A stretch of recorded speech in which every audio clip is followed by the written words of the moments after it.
Hello and welcome to a game played on grass. Not a live show, we're going to do pre-records more. We're going to be recording them on a Sunday, either evening or morning or afternoon, and then uploading them on Monday night.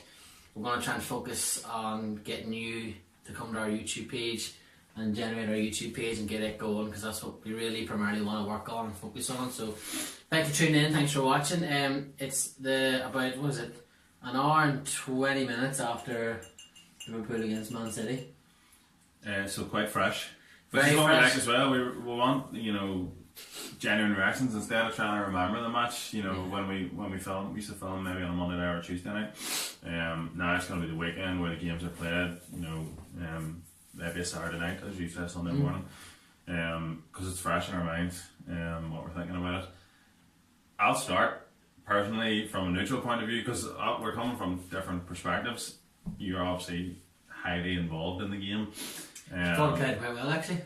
Yeah, but I thought it was so poor. I think part of it was because it was built up so much, and it's only the 8th game of the season, and it was built up as in. I think I am coming at it from a slightly biased point of view as well, because even Sky had up in the corner. I don't know if you noticed this before the game started. Before the put Liverpool Man City in the score up, they had challengers v champions, right? Which was their first thing, and then they flicked it into Liverpool Man City. And I just think they're maybe focusing on those two teams a bit much, and not on Chelsea, and not on Arsenal either.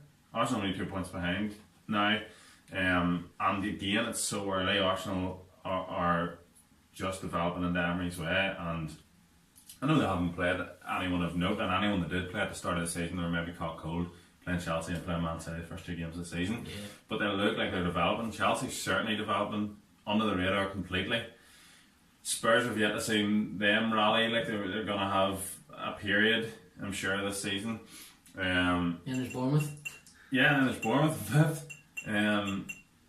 who obviously have made an unbelievable start. But I mean, I'm talking title challengers, like potential title challengers. For the football we've seen both of them play last season, and I think that's why it was built up so much. yeah, Because of what happened last season, and then obviously Man City's poor little bus was attacked, and they obviously were highly strung on that, and they didn't want that to happen again. It was interesting that there was all like camera feed on the buses, and nothing happened because nothing was going to happen. It's a league game. Anfield atmosphere is completely different on a league game. Maybe not when they play like Manchester United or they play Everton. They're two probably biggest rivals or something. The atmosphere's a little bit different. European nights, it's completely different atmosphere altogether.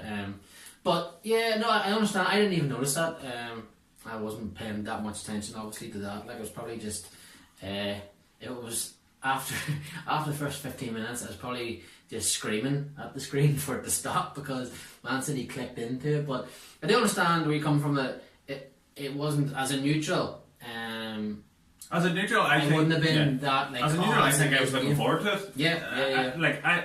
I was saying, watching the Chelsea game, it'd be good to get these 3 points over us in the bag, knowing we can't do any more. And I said, and enjoy this Liverpool Man City game as a spectacle, because I thought it was going to be the game that Liverpool Chelsea was, only better. Yeah. Because Man City are that wee bit further ahead of Chelsea at the minute, and the games we saw last season as well. And it was being spoken about so much, the fact that we're definitely going to get goals, the amount of world-class players on show, and I end up being a 0-0. But I mean, you're probably coming at it from a different point of view, in that it was a really good performance defensively. I was like, I find it so intense lately. We started playing Manchester City because of what happened last year. The 2 games in the Champions League and the game in January in the league where we beat them. I found it really, really, really intense. Like I enjoyed to a point the Chelsea game, even though you were 1-0 up for like 85 minutes, or not 85 minutes, but for most of the game. I enjoyed that game because I thought technically going forward, both teams were much better. This time it was a wee bit sloppy at times going forward, but I thought both defences, it looked like such a physical game as well. It was like I know this is very cliche, but it was like two like super middleweights boxing, and they're both so lean, very pound for pound, just punching the head off each other. But this wasn't so like as in killer punches. It was just jab, jab, jab, jab. There was nothing really until the penalty. Yeah, there was no chance. There was no chances. Like not a shot on target. Alisson did a really good save down low from Mahrez, and Mahrez had one where he just missed. Liverpool never really threatened. Salah had a shot in the first half. Apart from that, Keita and then when Allen got each other's way, could have ended up a goal. Apart from that, there was nothing really going forward from either team. But the defences were both so on top, so physical. I thought he made a tiny mistake, obviously, for the penalty. Mm-hmm. I thought Van Dijk again was just awesome. So was Gomez defending wise at the back. And I thought it was interesting the way Klopp brought in Gomez as a right back and brought Lovren in to the middle. What do you think that was about? Not really harsh here, but Trent hasn't been great for 3 games. He's looked 19. He turned 20 today. He's looked 19, 20. He's still inexperienced. He's been caught. The Liverpool play obviously 2 full-backs, ball forward. Robinson has it down to a T. He almost knows exactly when to go. He got caught out now against Napoli, and that's the first time I've seen that happen to him. Trent was constantly getting caught out, especially that Chelsea game. He was constantly getting caught out on the sort of the switch of play, the transition. He was constantly getting caught out on it, and you're just thinking, sometimes sit tight. That's why I still am of the opinion that Liverpool could maybe look at going forward, purchasing a right back. Trent's natural position is midfield, so you put him in midfield. I think he'd be very good in midfield anyway. But I wasn't too fussed on it because when I see Man City's team and see they weren't starting Sané, I was like, that's okay then, because I think Gomez will be okay here. And he handled Sterling brilliantly the whole game. Yeah, had to come off it. I thought Liverpool looked tired at times. What do you think? Certainly the first half, and then the second half they didn't. Yeah. I got towards the last 25 minutes of the first half. Gary Neville kept saying it on the TV, like we were there for the taking at times up until the final third, where we seemed to just put up a wall and stop them, win the ball back, and they were obviously a wee bit sloppy. And we did look. The front 3 looked knackered. Like they did look knackered. At one point, Mane stops chasing, which he never really does. And I was hoping that he would bring on possibly Shaqiri. He didn't bring him on, and I hope he'd bring him on maybe from one of the front 3. He brought Sturridge on. The Milner injury didn't help either. That was Keita in, and Keita was like ultimate rabbit caught in the headlights. The game was being played so fast, but so sloppy. It was like pinball. Yeah. Keita was like, what was going on here when he came in the midfield? I probably didn't think he would be even involved at all, or else he wouldn't be involved that early. Yeah. So maybe wasn't prepared for it. Look, we managed. They missed a penalty in the 85th minute, and we drew the game. As I said to you before we came on, Liverpool have come through a really difficult phase of games. Unbeaten in the league, beat by a really good Napoli side. Napoli deserved that. We didn't deserve anything from that game, so no complaints there. Drew with Chelsea away, drew with Man City, beat Spurs, beat PSG. You can't not be happy in the international break. But the front 3 would be it. It would be a little bit of a concern. And I do think that Shaqiri and Sturridge both earned their chances to start in some of these games. Take the front 3 out, or 2 of them, whatever. Let them rest. And then it's a long season. As Gary Neville said, like, it doesn't matter. If you lose this game today, there's still 30 games to go. Like, you're going to get a chance. It's more a confidence thing at this stage of the season. But good for Chelsea. Yeah. To see us 2 go toe to toe, slug it out, come away 0-0. You have jumped ahead of Liverpool now with the goals, obviously. 3 of us are on our level. I'm just checking, when do you actually play Manchester City? 20th, I think it is. 20th of October. 20th of... Yeah, international break now for 2 weeks, and Chelsea have United at Chelsea. It's the 8th of December. What is? You used to play Man City. Oh, Man City, yes, sorry. Spurs mixed up, sorry. It was Spurs you play in October.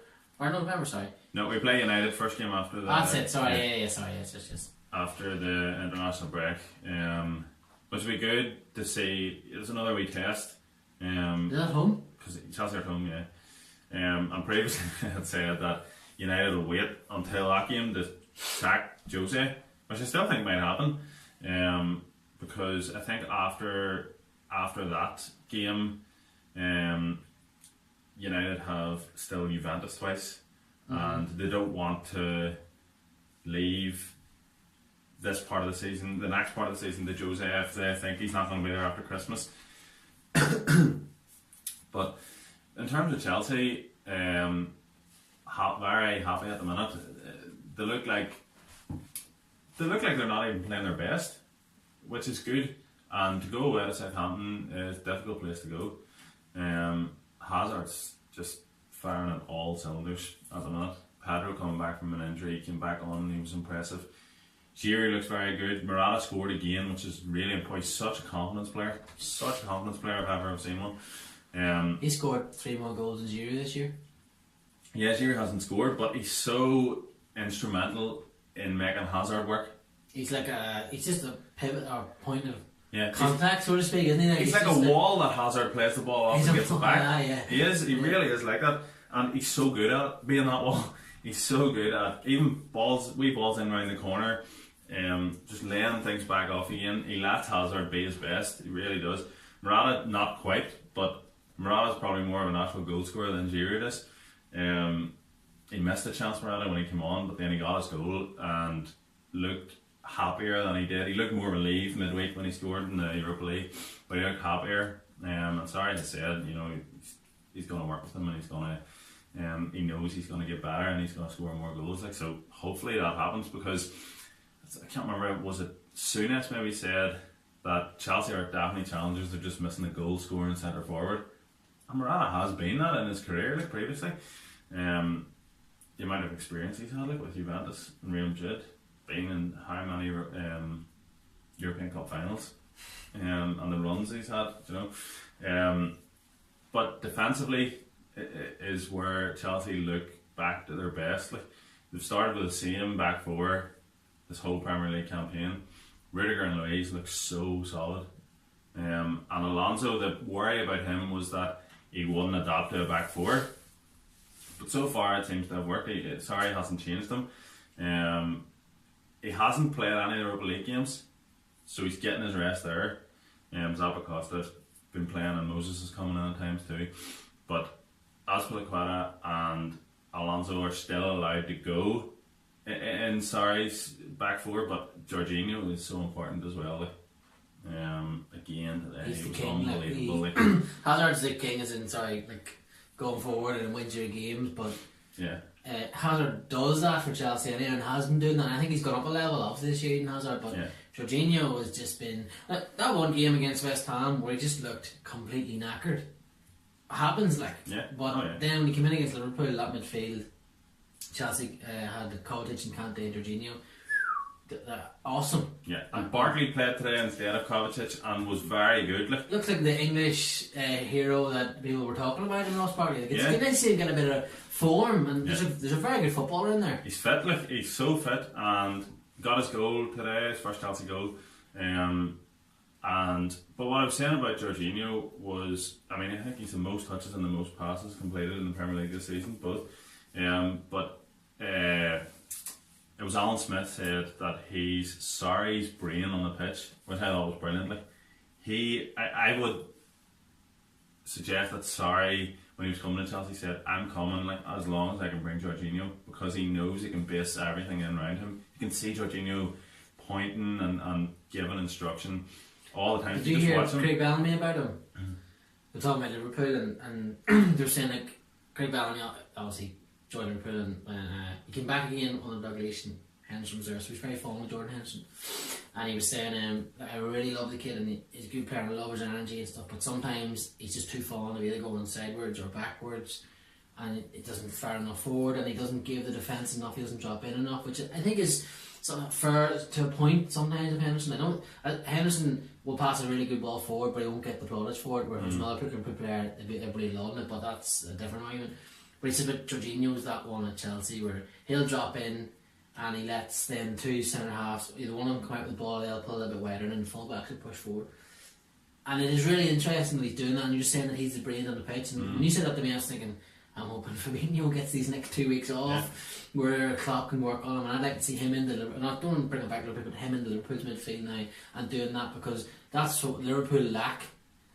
The front three, haven't been firing, but the lack Jorginho going in there, because then that would have given Robertson and Gomez or Trent more freedom to go forward, and that's what's given Chelsea. He's so, you talk about Kante as he's took over kind of this season as being Chelsea's key man. If you were to drop one for the Man United game, who would have to start in that team out of the two of them?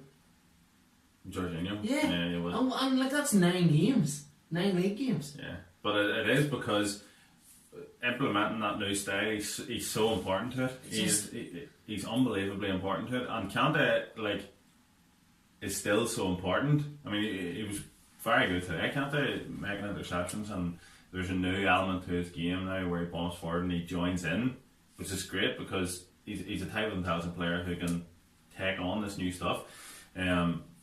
But for this system, for the amount of possession Chelsea have, Jorginho is by far the most important. He's like a streamlined Xabi Alonso. Because Xavi's quite well put together, and was solid enough. Jorginho's just skin and bones, but he's just so clever. And he doesn't even need to add goals because they'll get goals going forward. He really doesn't need that from him, but he's just so clever. And he plays. He does the simple things so well. But he does have a pass in him, or he does have clip-clop passes in him with the top. He's always looking forward, and you see when Rudiger's on the ball, or when the central defenders split, and David Luiz, usually it's David Luiz on the ball because he's the ball carrying centre half.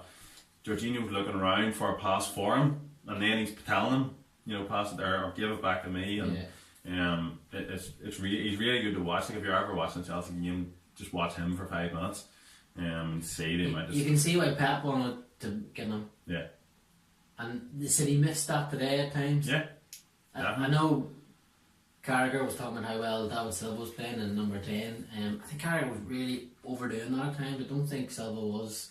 I saw Bernardo Silva had a bigger impact in the game, but that's just a difference of opinion. But you could see then, Fernandinho was very good at breaking stuff up, but he doesn't have that. No, he's a different player. On the ball.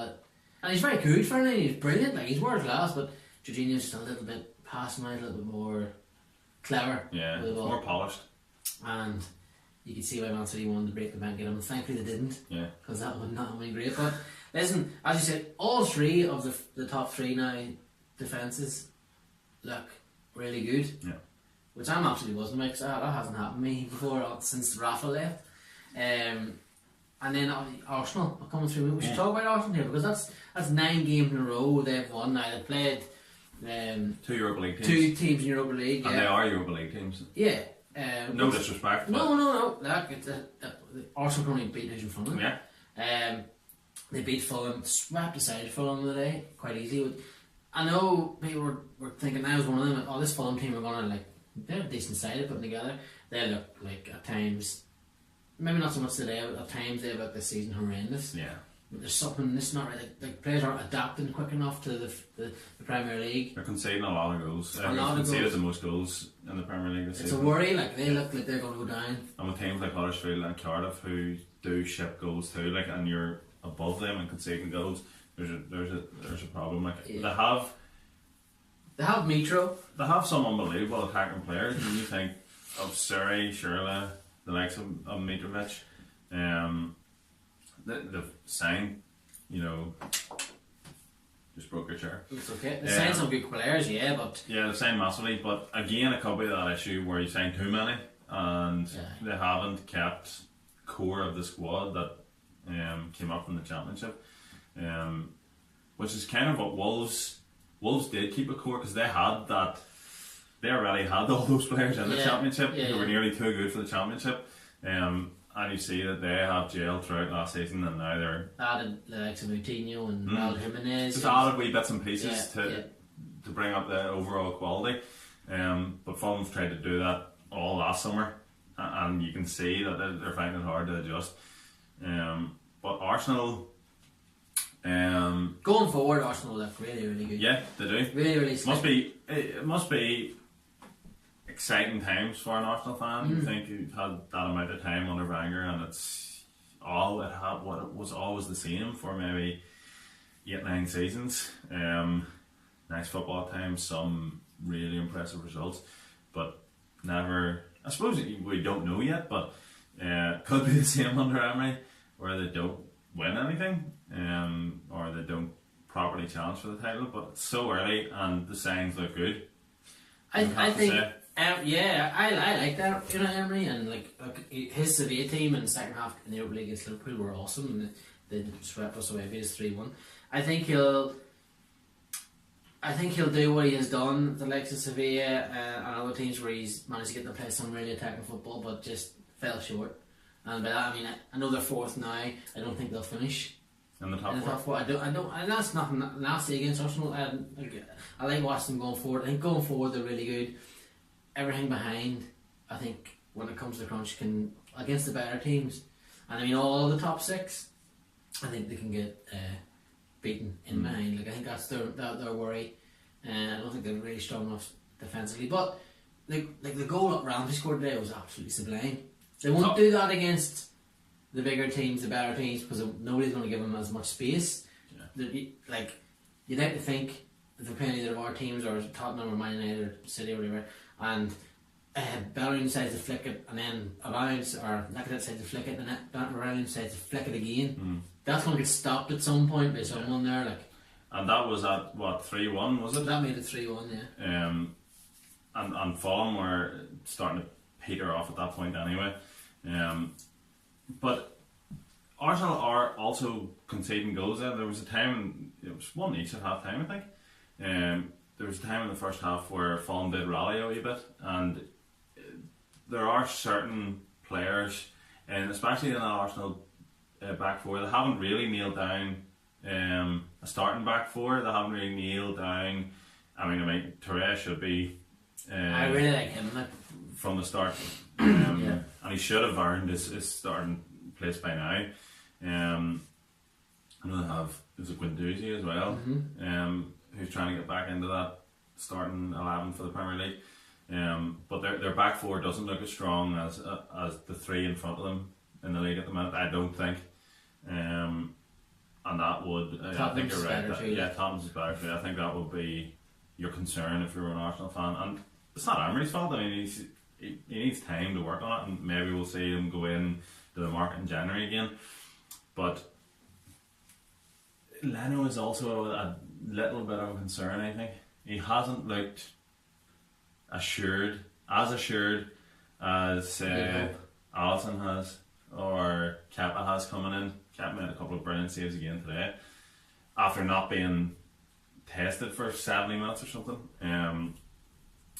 But maybe it was because he came in and he didn't come in as number one. See, with Courtois as well, didn't come in as number one, and then he's starting games, made a mistake for Real Madrid last night. Yeah.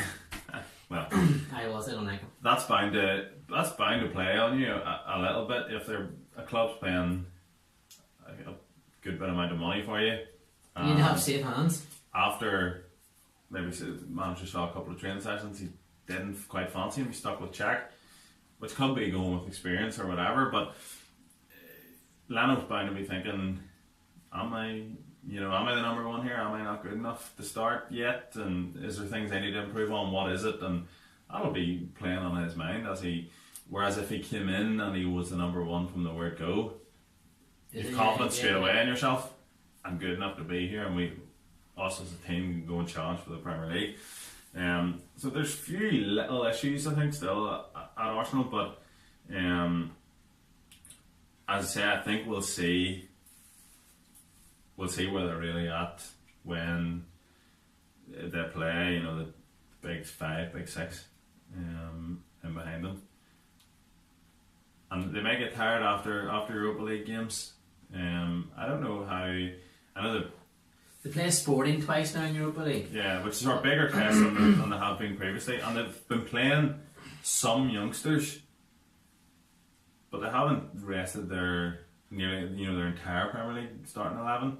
So tiredness could creep in.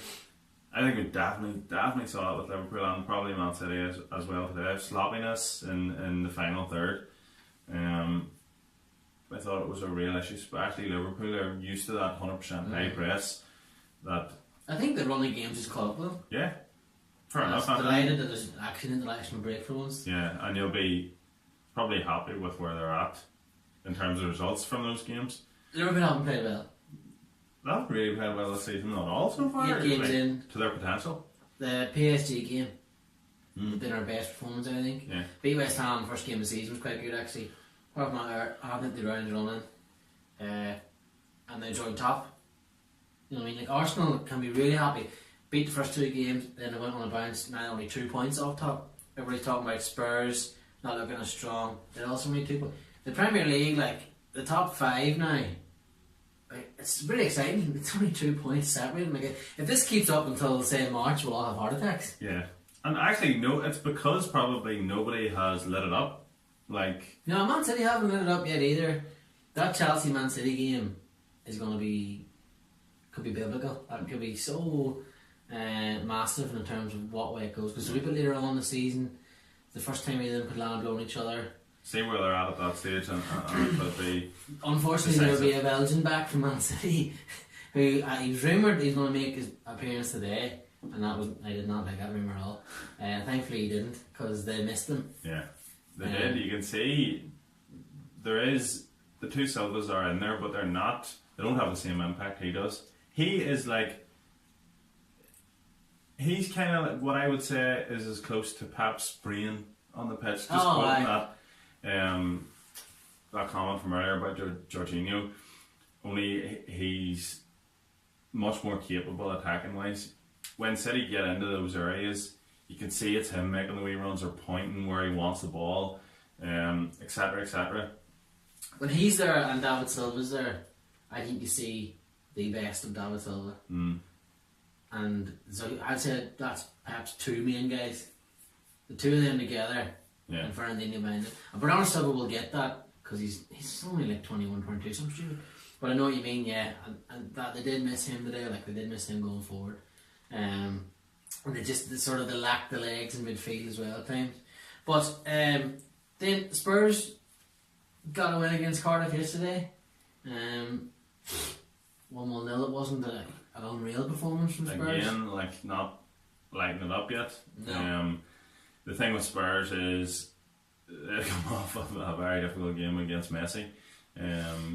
Just Messi. They were done in by Messi, yeah.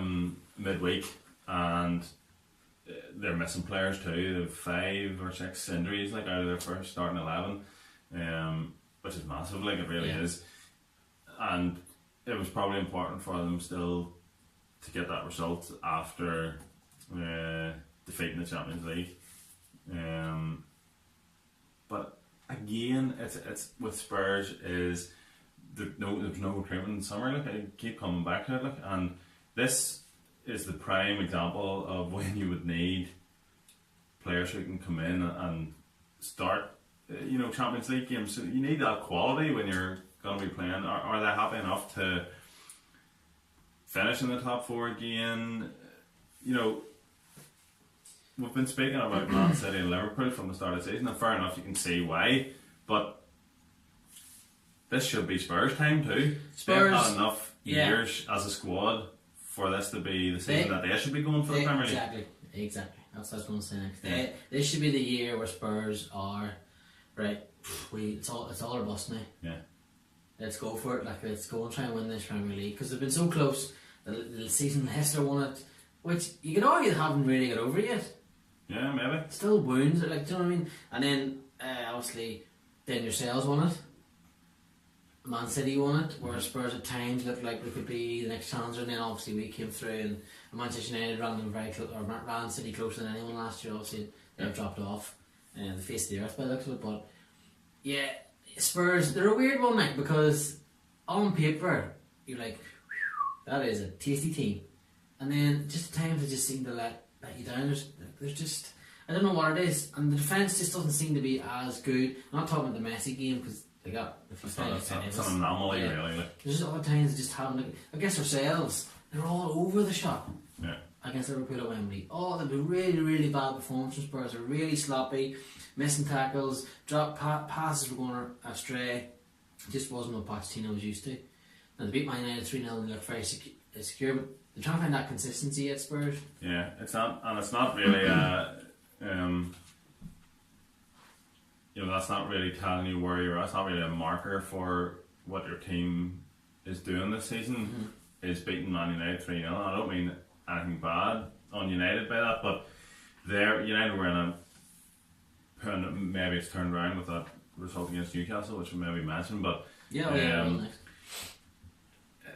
beating United 3-0 is no big thing this season, as it may have been last season even, or when United were under Fergie. That would have been a really sort of season-defining result for Spurs, but it's just not this season. It's not these days. I think consistency is probably the key for Spurs. If they can, I think it would be a good thing if they dropped out of their Champions League group. I think they're going to. Yeah. The first two games were tough on them as well, and have to go to the San Siro. No Inter Milan were just back in the Champions League, would have to go to the San Siro in the first game and then host Barcelona. It's not ideal. No. And I think they'll probably will drop out now. It'll be up to them whether they want to drop out completely of European football or go into the Europa League.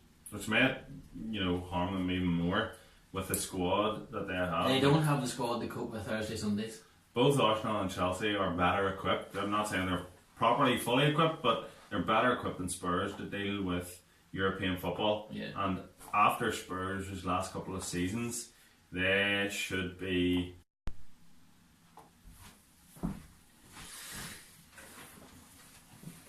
Sorry, with a wee technical difficulty with the camera there, it had gone off. So say Spurs finished 5th, right? It's never what's going to happen. It's like Real Madrid are still faltering. Manchester United haven't changed their manager. Probably Manchester United very quickly, very soon. Haven't changed their man. Like this here, there's other movements from other managers that moving around in big clubs in the world. Pochettino's going to be in high demand because he's such a good coach, and this isn't going to fall on Pochettino here. And then, if Pochettino goes, Harry Kane, Dele Alli, Ericsson, Alderweireld one side anyway. They could be ripped to pieces, especially if they're playing the Europa League. It's happened. I know exactly what it feels like. We had Rafa Benitez. He wasn't fully backed. This is different, obviously, because they're building a stadium and he is going to get backed that way because they're going to have an unreal stadium. Yeah. But Rafa wasn't backed. He had a big fallout with the owners. I'm not saying Poch had a big fallout with the owners. It all went tits up, fell out of the Champions League, beat it out of the Europa League. Rafa sacked in the summer and took us ages to get back to where we are now. That was 10 years ago, almost 10, about 8 years ago, to where Liverpool are actually now, with one season where we, under Brendan Rodgers, where we had a really magical year, it was just mental of a year season, but that didn't really, it doesn't count, it just... No, it happened. It was, and it's not that it was, fluke's harsh, but it was fluky, in a way. Now we're consistently here, and it took us 8 years, Spurs fans. So I would you don't want it, and that was my fear for Arsenal. The fall out of the Champions League, I said this to you, the fall out of the Champions League, and then it just, once you get 1 year out of it, and then 2 years out of it, and then it keeps going. Chelsea have been very good at getting back in, and getting themselves sorted. Thankfully, because they know Europa League 1 year, and they know European football, so they're able to just focus on the league and get themselves sorted. Yeah, and won the league. You know what I mean? Yeah. That would be my big fear for Spurs looking at it. I know they're only 2 points off top, so it's... But you know why? Because Chelsea invested. Chelsea invested, Man City obviously invested, Arsenal started invested, Liverpool invested, Manchester United invested, hasn't really worked. Wolves, these teams have all done much more than Spurs.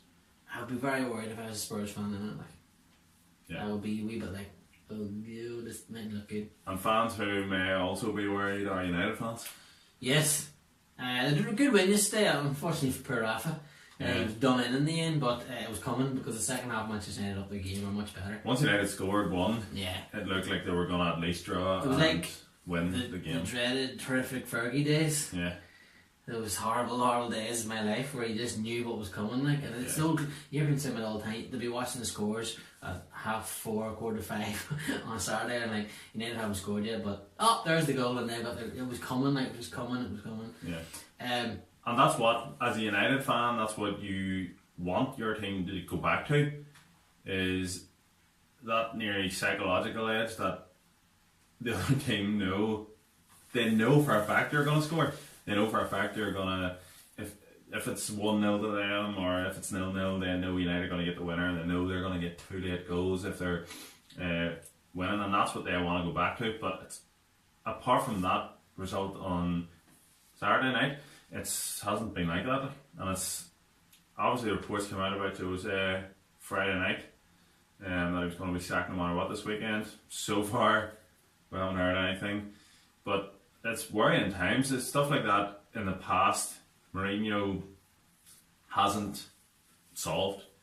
Once it's happened, it's nearly written in stone that he's going, at some stage this season.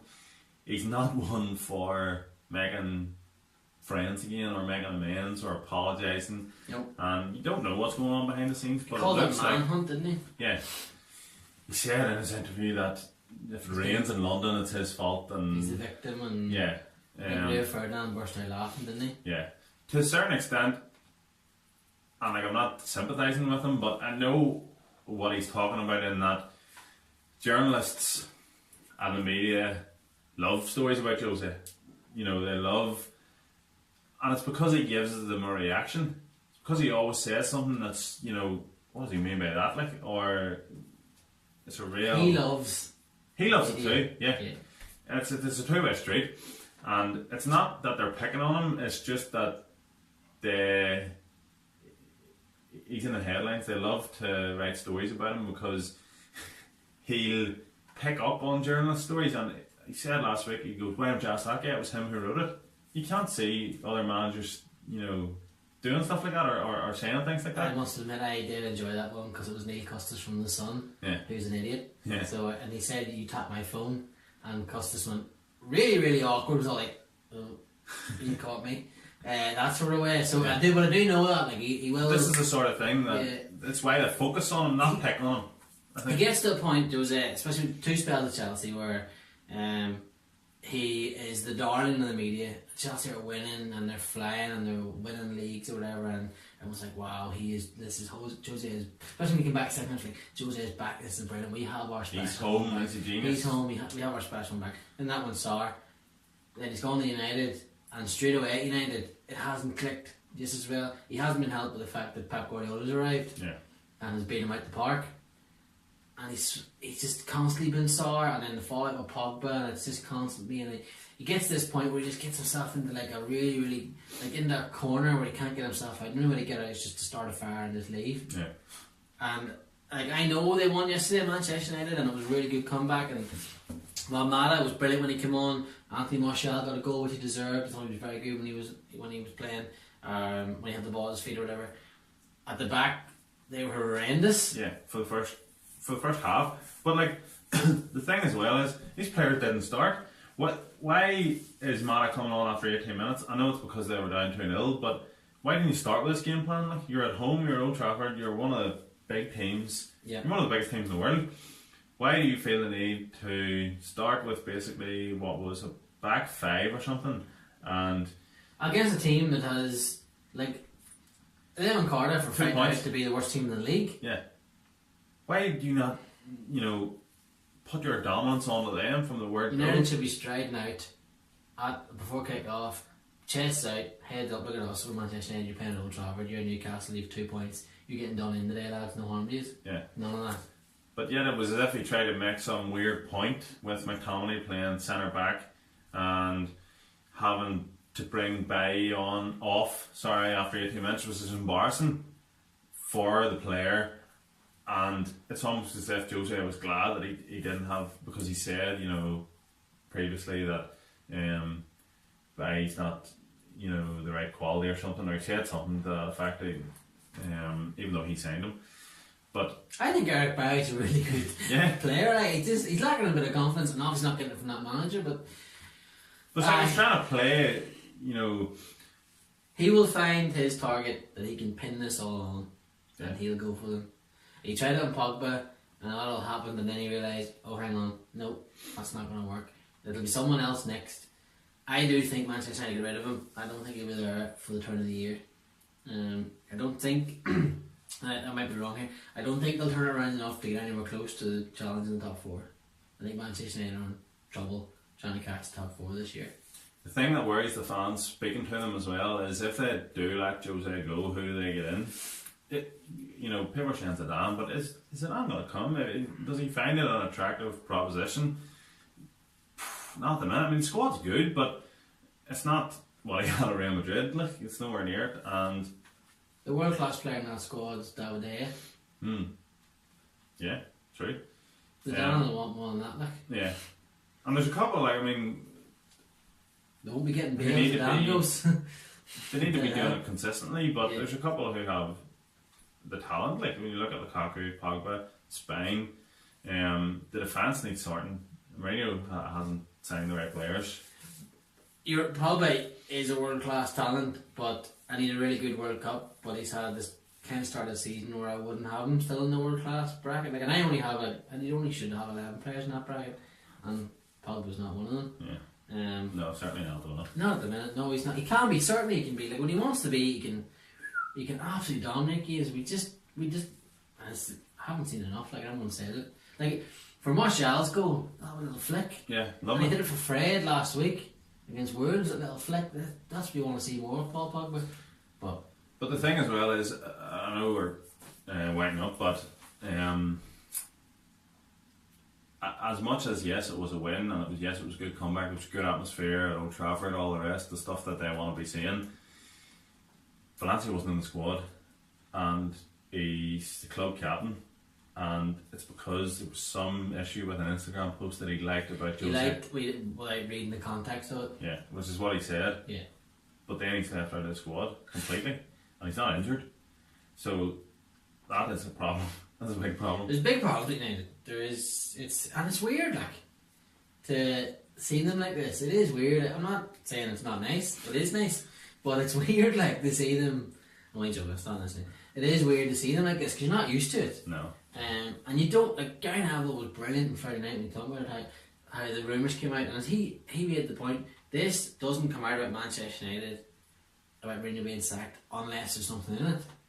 Now, it's... I don't know. Is it recording, yeah? Mm-hmm. So that broke again there. It's, the phone's just... I don't know, something. But, what was I saying on Manchester United? There'll be a story coming out. Yeah, there'll be stories coming out, and it just, as Gary Neville said, it shouldn't happen, and it doesn't happen at Manchester United. So there's obviously something in that. So I have the opinion that he will be gone before Christmas. I think if you do a number on them, So I think that maybe is when it'll happen. that would be. Sorry, that just happened. Mad technical difficulties tonight, lads. So what were we saying? That the international break might be a time for United to sort out the differences at board level and managerial level, but it might also be bad in that they've just won a game and they need to continue. Yeah, to get that morale going, and they can't now because there's a 2-week break. I'm actually delighted there's a 2-week international break for once. I won't pay any attention to any of the games, but Liverpool can rest. So hopefully there's 12 Liverpool players now that have all picked up knocks, and they can go and sleep for 2 weeks and get rehydrated. So yeah, that was it. That's our sort of first pre-recorded show. We'll fix and iron out the technical difficulties there with the camera stopping on us. Producer Matthew couldn't be here tonight because he's babysitting his ickle brother. He'll be back. He'll be back, yeah. And Jake, obviously, I'm sure you know, is missing. He was away to watch Cross McLean against Cullyhanna. You can't remember. In the Armagh Championship, Senior Championship semi-final, so that's why he's not here tonight. But he'll be back next week. So yeah, keep an eye out for us. This is obviously up on our YouTube. Do us a big favour, like, just share it, tell your mates, show them the YouTube page, click on the YouTube page yourself and subscribe. If you don't have a YouTube account, just type in your Gmail account and then click subscribe. It's really important that we get the likes and subscribers up. We're trying to build this and take it somewhere, and that's why we're really focusing on our YouTube going forward. Thanks for joining me tonight, Brenton. No problem. We're both top of the league going into the half-term break, so we're delighted. Yeah. Long may continue. Long way to continue that Liverpool win the league. Alright, see you next week. Good luck.